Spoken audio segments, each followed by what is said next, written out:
தமிழக வெற்றி கழகம் அப்படிங்கிற பெயர்ல நடிகர் விஜய் ஒரு புதிய கட்சியை தொடங்கியிருக்காரு. விஜய் தொடங்கியிருக்கிற இந்த ம். கட்சி தமிழ்நாட்டுல மிகப்பெரிய மாற்றத்தை ஏற்படுத்தும். 2026ல தமிழக முதலமைச்சரா விஜய் வந்துருவார் அப்படின்னு அவருடைய ஆதரவாளர்கள், ரசிகர்கள்லாம் சொல்றாங்க. அப்படி ஒரு மாற்றத்தை நடிகர் விஜயால ஏற்படுத்த முடியும் நீங்க நினைக்கிறீங்களா? அது விஜய் அவர்களின் நம்பிக்கை, விஜய் ரசிகர்களின் நம்பிக்கை.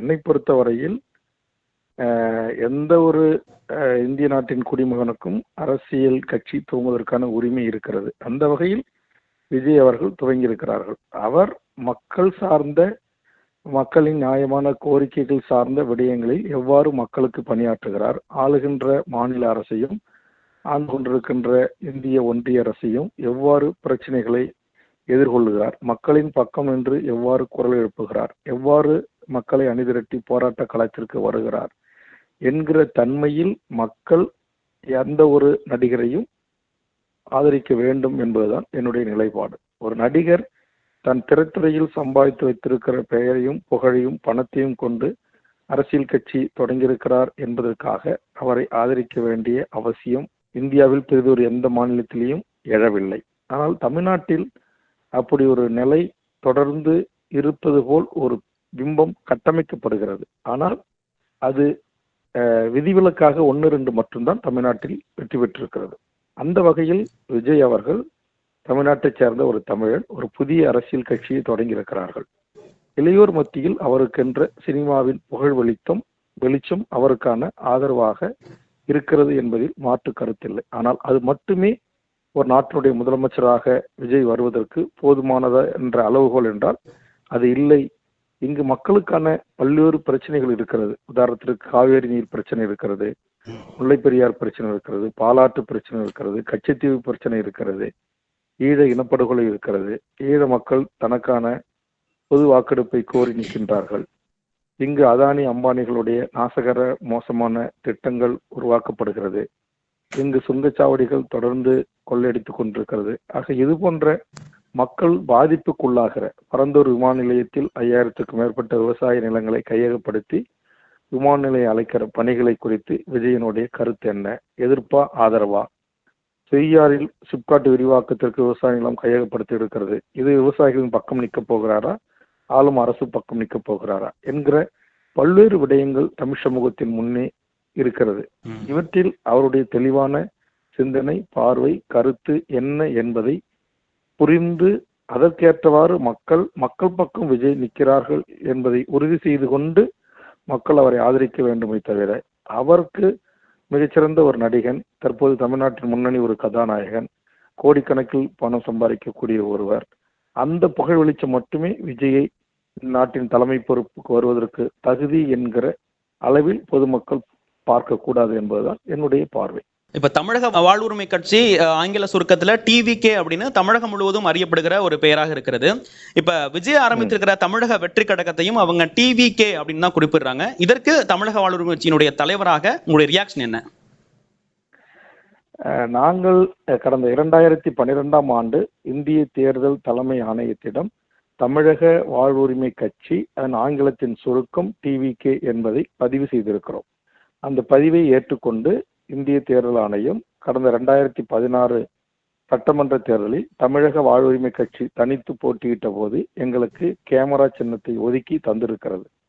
அப்படி தேர்தல் ஆணையமே தமிழக வாழ்வுரிமை கட்சியின் சுருக்கம் டிவிகே என்று ஏற்றுக்கொண்டு எங்களுக்கான ஏற்பளிப்பு கடிதம் வழங்கியிருக்கிற இந்த சூழலில் நாங்கள் கட்சி நடத்துகிற அதே தமிழ்நாட்டிலிருந்து பிரிதொரு அமைப்போ அல்லது அரசியல் கட்சியோ அங்கு பதிவு செய்கிறது என்று சொன்னால் அதுக்கும் டிவிகே என்கிற ஆங்கில சுருக்கம் வரும் என்று சொன்னால் அதை அப்படி எனக்கு பின்னால் பதிவு செய்கின்றவர்களை அதை மாற்றி கொள்வதற்கான அந்த வாய்ப்பை அவர்களுக்கு சொல்ல வேண்டிய பொறுப்பு இந்திய தேர்தல் ஆணையத்திடம் இருக்கிறது. அதனால நாங்கள் இந்திய தேர்தல் ஆணையத்திடம் தமிழ்நாட்டில் பெரிதொரு அரசியல் கட்சிக்கும் டிவிகே என்கிற ஆங்கில சுருக்கம் இருந்தால் அது தமிழ்நாட்டு மக்களிடத்தில் எங்கள் கட்சியினர் மத்தியிலும் அதே மாதிரி விஜய் அவர்கள் கட்சியினரும் அவர்கள் இந்த டிவிகே என்கிற தொண்டர் எந்த கட்சியினுடைய தொண்டர் என்பதில் அடையாளம் காண்பதிலும் மக்கள் டிவிகேவுக்கு நாளைக்கு வாக்கு கேட்கின்ற போது விஜய் தலைமையிலான கட்சிக்கு வாக்களிப்பதா, தமிழக வாழ்வுரிமை கட்சியின் தலைமையிலான டிவிகேவுக்கு வாக்களிப்பதா என்கிற குழப்பங்கள் ஏற்படுகின்ற வாய்ப்பு இருக்கின்ற காரணத்தினால் தேர்தல் ஆணையம் இதை மறுபரிசீலனை செய்ய வேண்டும் என்கிற ஒரு கோரிக்கையை நாங்கள் தேர்தல் ஆணையத்திற்கு எங்கள் கட்சியின் சட்ட வல்லுநர்கள் மூலமாக முன்வைக்க இருக்கிறோம் என்பதை தெரிவித்துக் கொள்கிறேன். தமிழக வாழ்வுரிமை கட்சி அப்படிங்கிறது தமிழ்நாடு முழுவதும் பரவலாக அறியப்படுகிற ஒரு கட்சி, ஒரு மிக முக்கியமான கட்சி. அப்படி ஒரு கட்சி டிவிகே அப்படிங்கிற ஆங்கில சுருக்கத்துல இருக்குங்கிறது கூட தெரியாத ஒருவரா விஜய் இருந்திருக்கிறாரா, அல்லது அப்படி ஒரு ஏதோ குழப்பத்தை ஏற்படுத்தணும் அப்படிங்கிற நோக்கத்துல இந்த டிவிகே அப்படிங்கிற பெயரை அவங்க சூட்டியிருக்காங்கன்னு நினைக்கிறீங்களா? எனக்கு தெரிந்த அளவுக்கு விஜய்க்கு தமிழக வாழ்வுரிமை கட்சி என்கிற தமிழ் பெயரை மட்டும் கருத்தில் கொண்டிருப்பார் என்று நான் கருதுகிறேன். ஆங்கிலத்தில் தமிழக வாழ்வுரிமை கட்சிக்கு டிவிகே என்ற சுருக்கத்தோடு தான் பயன்படுத்தி வருகிறார்கள். இதுதான் இன்றைக்கு தேர்தல் ஆணையத்தில் பதிவு செய்யப்பட்டு இயங்கி வருகிறது என்பதை அவருக்கு ஆலோசனை வழங்கியவர்கள், இதை பதிவு செய்வதற்கான முயற்சிகளை எடுத்து கொண்டவர்கள் முறையாக விஜய் அவர்களின் கவனத்திற்கு கொண்டு சென்று இருக்க மாட்டார்கள் என்பதாகத்தான் நான் தெரிந்து கொள்ள விரும்புவது. எனக்கு தெரிந்த அளவு அப்படிதான் நான் பார்க்கிறேன். ஏன்னா டிவிகே என்கிற ஒரு கட்சி இயங்கி வருகின்ற போது அதே டிவிகே என்கிற கட்சியை விஜய் அறிவிப்பதற்கு வாய்ப்பில்லை. ஆக விஜய் அவருடைய கவனத்திற்கு இந்த டிவிகே தமிழக வாழ்வுரிமை கட்சியின் ஆங்கில சுருக்கம் டிவிகே என்று தமிழ்நாட்டில் இயங்கி வருகின்றது வேல்முருகன் தலைமையில் என்கிற செய்தியை முறையாக விஜய் அவர்கள் கவனத்திற்கு அவருடைய சட்ட வல்லுநர்களோ அல்லது அவருக்காக தேர்தல் ஆணையத்தில் பதிவு செய்வதற்கு முயற்சி எடுத்துக்கொண்ட இரண்டாம் கட்ட தலைவர்களோ முறையாக இதை கையாளவில்லை என்பதாகத்தான் நான் அறிகிறேன்.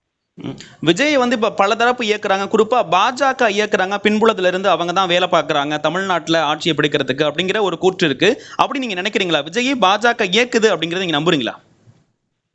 இப்போதைக்கு அப்படி எந்த ஒரு முடிவுக்கும் நான் வர முடியாது. விஜய் அவர்கள் எதிர்காலத்தில் இந்த மண்ணுக்கும் மக்களுக்கும் மொழிக்கும் இனத்திற்குமான பணிகளை ஒன்றிய மாநில அரசுகளை எதிர்த்து அவர் வீரியத்தோடு களமாடுகின்ற போதும் அவர்களின் சட்டவிரோத நடவடிக்கைகளையும் பாசிச தன்மையும் மதவாத அரசியலையும் எதிர்க்க நேரிட்டால் எதிர்த்து அரசியல் செய்கின்ற போதுதான் அவர் அது போன்ற குற்றச்சாட்டுகளுக்கு உள்ளாகாதவர் என்பதை நாடும் நாட்டு மக்களும் அறிந்து கொள்வதற்கான வாய்ப்பு இருக்கும். அப்படித்தான் நானும் இருக்கிறேன். இப்ப தமிழக வெற்றி கழகம் அப்படிங்கிறதுனால தமிழகம் அப்படிங்கிற வார்த்தையை அவர் பயன்படுத்தியிருக்காரு. இப்போ தமிழ்நாடை யாரும் தமிழகம்னு குறிப்பிடுறது கிடையாது, தமிழ்நாடுன்னு தான் சொல்றாங்க. அவர் தமிழக அப்படிங்கறது குறிப்பிடுறத பார்த்தா பாஜகவினர் சொல்ற மாதிரி இருக்கு, ஆளுநர் ஆர் என் ரவி சொல்ற மாதிரி இருக்குன்னு திமுக ஆதரவு இருக்கக்கூடிய அவங்க எல்லாம் சமூக வலைதளங்கள்ல விமர்சித்து வராங்க. தமிழகம் அப்படின்னு சொல்றது தவறா?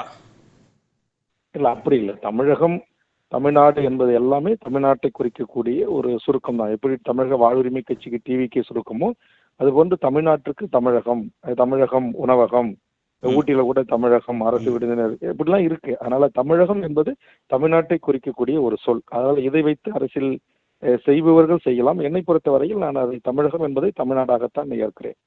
இப்ப நாடாளுமன்ற தேர்தலில் தமிழக வாழ்வுரிமை கட்சி இந்த முறை போட்டியிடுவதற்கு வாய்ப்பு இருக்கிறதா? அதற்கான எதுவும் முன்னெடுப்புல இருக்கீங்களா? தமிழக வாழ்வுரிமை கட்சி இந்த தேர்தலில் எப்போது இப்படி தமிழ்நாட்டினுடைய மக்கள் சார்ந்த பிரச்சனைகளுக்கு, தமிழ் சமூகத்தின் வாழ்வுரிமை சார்ந்த பிரச்சனைகளுக்கும் தமிழக சட்டமன்றத்தில் எனது குரல் ஒலிக்கிறதோ அதே மாதிரி என் கட்சியின் குரலும் இந்திய நாடாளுமன்றத்தில் ஒலிக்க வேண்டும் என்று நான் விரும்புகிறேன். என் கட்சியினுடைய தொண்டர்கள் விரும்புகிறார்கள், கட்சியினுடைய மாநில பொதுக்குழு விரும்புகிறது. அதனால் கடந்த சில மாதங்களுக்கு முன்பாக சேலம் ஓமலூரில் நடைபெற்ற கட்சியின் பொதுக்குழுவில் தமிழக வாழ்வுரிமை கட்சிக்கென்று இந்த நாடாளுமன்ற தேர்தலில் ஒரு இடம் திமுக தலைமையிடம் கேட்டு பெற வேண்டும் என்று எங்கள் பொதுக்குழு முடிவு செய்திருக்கிறது. அந்த முடிவை நான் மாண்புமிகு தமிழக முதலமைச்சர் அவர்களை சந்தித்து வலியுறுத்தி எங்கள் கட்சிக்கு ஒரு இடம் வேண்டும் என்று நான் வேண்டுகோள் வைக்க இருக்கிறேன். ஏற்கனவே திமுக கூட்டணியில நிறைய கட்சிகள் இருக்காங்க, அவங்களுக்கு சீட்டுகளை ஒதுக்குறதே இந்த வாட்டி சிரமமா இருக்குங்கிற பேச்செல்லாம் போயிட்டு இருக்கு. ஒருவேளை உங்களுக்கு ஒரு சீட்டு ஒதுக்காத பட்சத்துல ஒதுக்கல அப்படின்னு அவங்க சொன்னா நீங்க வேறு கூட்டணிக்கு செல்வதற்கு வாய்ப்பு இருக்கிறதா? குறிப்பா அதிமுக கூட்டணிக்கு. அதை குறித்து இப்போதைக்கு நாங்கள் எந்த முடிவும் இருக்கும். நாங்கள் திமுக தலைமையிலான கூட்டணியில் சட்டமன்ற தேர்தல், உள்ளாட்சி தேர்தல், நாடாளுமன்ற தேர்தல் என்று 3 தேர்தலில் நாங்கள் வெற்றி கூட்டணியில் இடம்பெற்று இருக்கிறோம். அந்த வகையில் இந்த நிமிடம் வரையிலும் நான் திமுக தலைமையிலான கூட்டணியில் தான் இடம்பெறுகிறேன். ஒருவேளை திமுக இந்த தேர்தலில் எங்களுக்கு கூறிய இடம் தரவில்லை என்று அறிவித்தால் அதை குறித்து நாங்கள் எங்கள் கட்சியினுடைய சிறப்பு பொதுக்குழுவை கூட்டி நாங்கள் விவாதித்து முடிவெடுத்து நாங்கள் தங்களுக்கு தகவலை தெரிவிப்போம். இதுவரைக்கும் வன்னியர்களுக்கான அந்த இடஒதுக்கீடு 10.5% தமிழ்நாடு அரசு நிறைவேற்றல. அதிமுக ஆட்சியில தான் அது கொண்டு வந்தாங்க, ஆனா திமுக அரசு இதுவரைக்கும் நிறைவேற்றவில்லை அப்படிங்கிற குற்றச்சாட்டு தொடர்ந்து இருக்கிறது. இது தொடர்பாக உங்களுடைய கருத்து என்ன? தமிழ்நாடு அரசு நிறைவேற்றணும் அப்படின்னு நீங்க வலியுறுத்துறீங்களா தொடர்ந்து? ஆமா, தமிழ்நாடு அரசு இந்த 10.5% சட்ட பாதுகாப்பு தருகின்ற ஆவணங்கள் அடிப்படையில் சட்டம் நிறைவேற்றி அதை பாதுகாக்க வேண்டும். இல்லை என்றால் உடனடியாக சாதிவாரி கணக்கெடுப்பை நடத்தி அனைத்து தமிழ்ச்சாதிகளுக்கும் அவர்கள் எண்ணிக்கைக்கு ஏற்றவாறு கல்வி வேலைவாய்ப்பு உரிமை வழங்கப்பட வேண்டும் என்கிற கோரிக்கை முன்வைத்து தமிழக வாழ்வுரிமை கட்சி எதிர்வரும் காலங்களில் மிகப்பெரிய போராட்டங்களை, கருத்தரங்களை முன்னெடுக்க இருக்கிறோம்.